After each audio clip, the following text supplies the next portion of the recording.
Hello again, friends, and welcome into Gamecock Central Radio. It is time for our weekly chat with Scott Davis, Gamecock Central columnist who brings us a fan's perspective each week.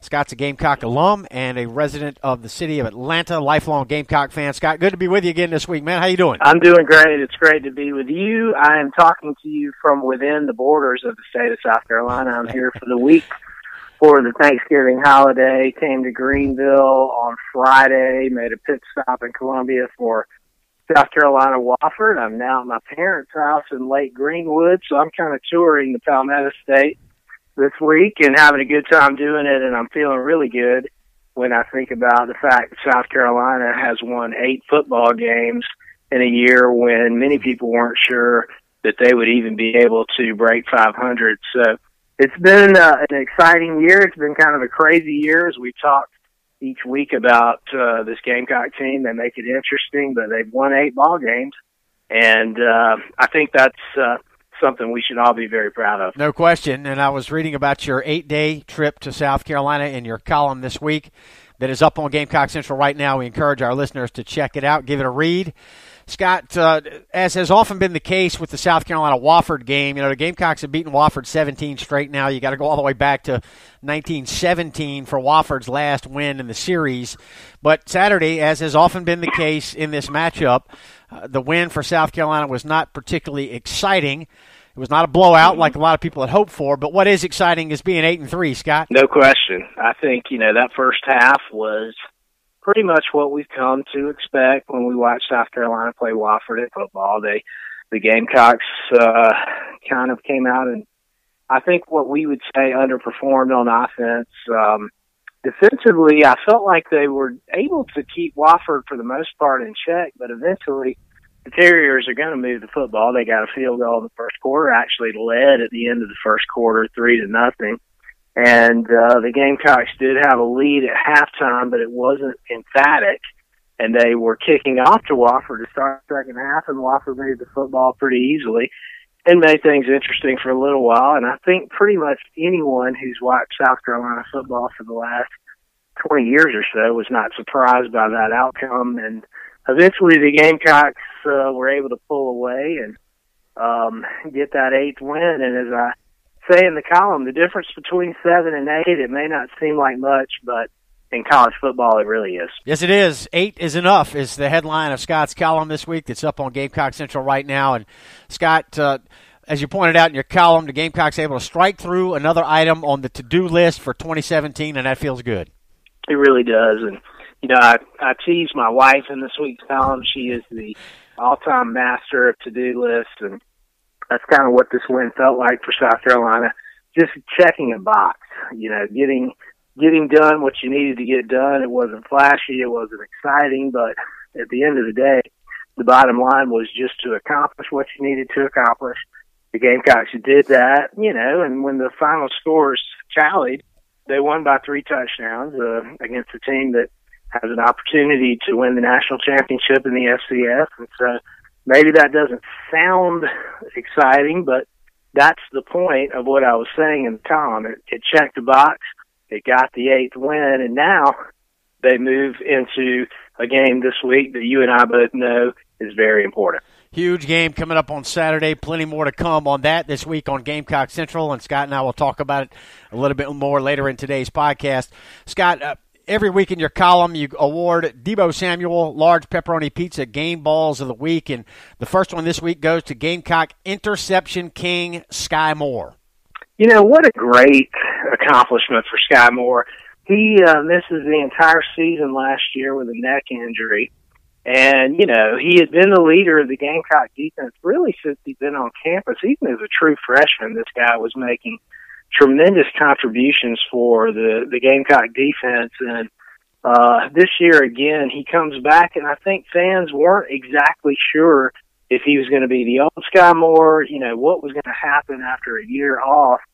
He comes back and is better than ever and drops back into coverage this week against Wofford and picks off his 14th career interception, which is obviously a tremendous number, especially for a linebacker. And he's just been such a weapon for the Gamecocks on defense. We talked about this last week and South Carolina's got a lot of great young players on defense, but they really are going to miss number 10 next year when he's gone. Yeah, Sky Moore's got a chance to become one of just a handful of players to lead his team in tackles 4 different years. He's currently battling with T.J. Brunson for that distinction for the Gamecocks here in 2017, but Moore has already led the team in tackles 3 times, and he's trying to do it again in his senior year. So another INT for Sky Moore, the 14th of his career, to tie him with Bo Davies for the Gamecocks' all-time interception lead at the University of South Carolina. So another game ball this week for Brian Edwards, the sophomore from Conway High School. It's been a great year for Brian Edwards. You know, he's a guy that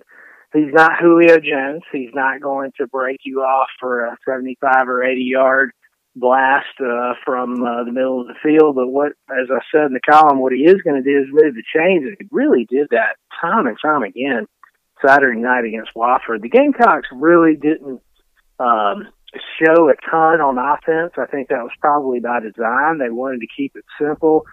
Most of Jake Bentley's passes to his receivers were of the short variety, but Brian Edwards made the most of it, and he's a very tough receiver to bring down. That's what you like to see as a fan. He just grinds forward for yardage, and there was a play towards the end of the game where he dove towards the end zone and didn't quite get in there, but it shows the tenacity that he has as a receiver. He's a tough guy to bring down, and those are the kind of guys that, as a fan, you love to watch out there. Yeah, you think about what a key player Brian Edwards has been for the Gamecocks this year, particularly with the loss of Debo Samuel earlier in the season. So Sky Moore and Brian Edwards with Debo Samuel, large pepperoni pizza game balls of the week this week. And sign of the times in your column this week here, Scott, a hashtag gets a game ball as well. You know, Emerson, I'm sure you saw this on Twitter. Before the Wofford game, the week after that win over Florida, securing the 7th win of the season for South Carolina, some viral footage of the Gamecock defense dancing.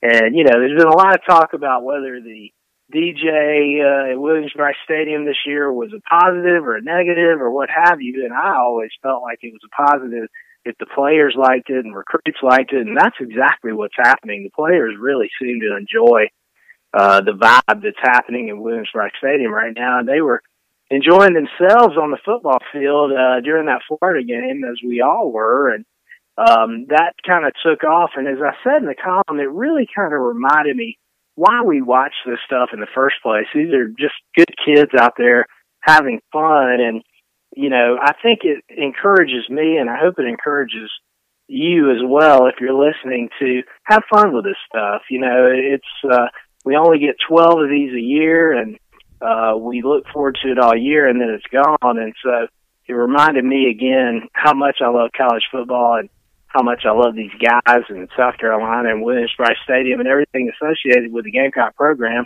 And so I hope you had a chance to see the Gamecocks dancing, because it was fun to watch.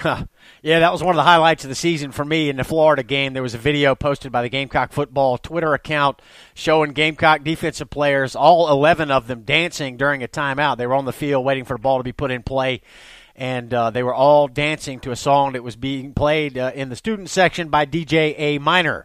So, internet lingo, a period is now a dot, and a pound sign is now a hashtag. And speaking of internet sensations, Scott, Justin King gets a game ball this week, and I would imagine that most Gamecock fans are familiar with Justin and his work. Yeah, it's really interesting, Emerson, because Justin King, probably 4 or 5 years ago is when I first became aware of him, was a guy just like you and just like me who was a fan of South Carolina, and he in his spare time started making videos to commemorate each game after they happened each week during a football season, and they started making the rounds on websites like Gamecock Central and other places around the internet. And Gamecock fans pretty much just universally appreciated what he was doing, because what he has the capacity to do is really kind of encapsulate what it means to be a South Carolina fan. He really understood very quickly how much pride South Carolina fans have in their program and in their school. And that's something that if you're not a Gamecock fan, maybe you don't understand. But he was able to really sum that up in very short, succinct videos that were very emotional and powerful. And now he works for South Carolina's athletic department and has really enhanced the game day experience. And it's been fun to watch if you've attended games at Williams-Brice Stadium this year. Yeah, Justin King has done for Gamecock football what NFL Films did for the National Football League many years ago. So he's been a welcome addition to Gamecock football, and kind of a young man that brings some contemporary flavor to Gamecock football through social media and through the videos that are played on the big screen at Williams-Brice during the games themselves. So Justin King gets a game ball this week as well. And Will Muschamp finally with a game ball this week, Scott. Will Muschamp, I was so happy for him after this game as I was after the Florida game. We talked about last week how we knew how happy and excited he was to defeat the Gators last week. And this week he gets his 8th win, and this was a season that just about everybody who follows college football did not predict great things for the South Carolina Gamecocks this year. And, Will Muschamp was a guy that just a couple of years ago was really the hottest assistant coach in the game. And I think, 6-7 years ago, South Carolina fans would have been absolutely ecstatic to have him named their head coach. And a couple of years later, there were some fans who weren't exactly sure if they were excited or not to have him named their head coach. I think what we need to remember is how respected and beloved he is by not just players and fans across the sport, but coaches. Nick Saban this summer was asked who have been the most important assistants you've ever had, and he named Jimbo Fisher, who's won a national championship at Florida State, Kirby Smart, who until last week looked like he might be on track to win a national championship, and Will Muschamp, who worked with him at LSU and when he was coaching the Miami Dolphins. And so I think Gamecock fans need to remember who Will Muschamp is. I certainly do, and he has proven this year that he is a guy that can take the South Carolina program to new heights, and I'm looking forward to seeing what the years ahead have for him. Scott Davis, our guest here on Gamecock Central Radio. This is Scott's weekly podcast that accompanies his column on Gamecock Central. The headline this week is 8 is enough. Scott, a first this season in your column, you have a simultaneous game ball / deflated ball, and it goes to your wife. My wife had a tremendous afternoon at Williams-Brice Stadium. Let me tell you, she was dancing, she was cheering. She had not been to Columbia for a game this year. She joined me for the Georgia game in Athens earlier, but for her first chance to get inside the confines of Williams-Brice, and she was feeling it, Emerson.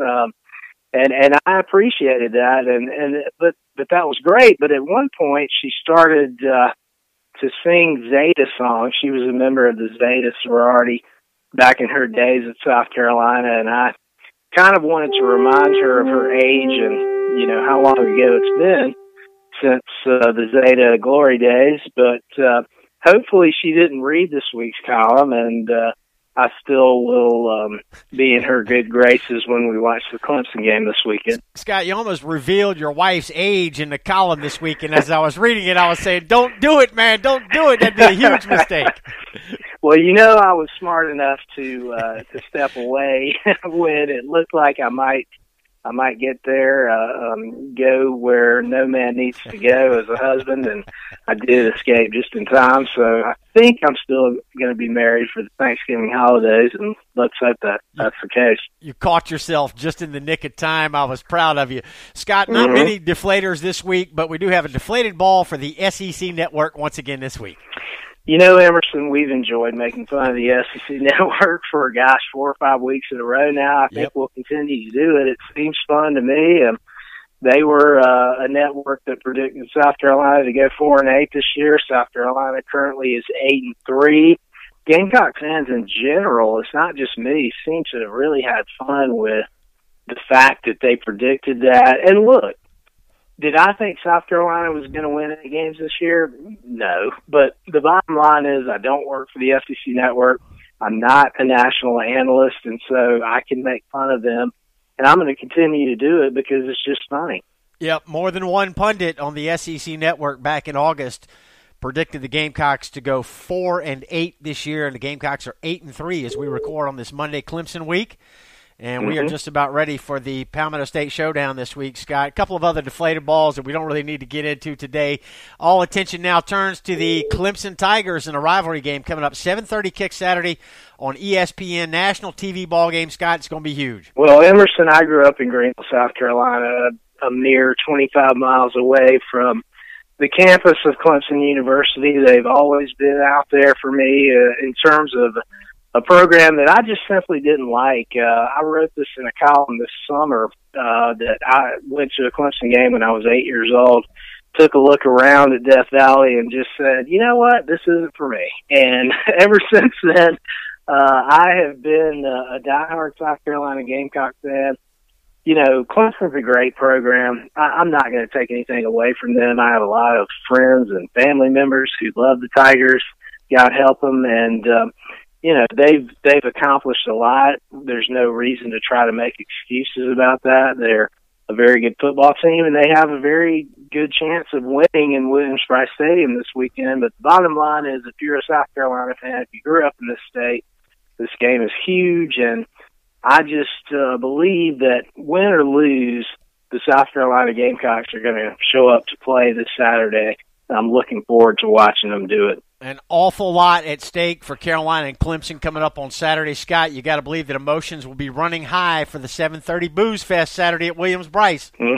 Absolutely, and I know you grew up in South Carolina. I know you have many memories of this rivalry as well, as do just probably everybody who's listening to this. And it's going to be exciting, and it's great that it's back in Columbia this year.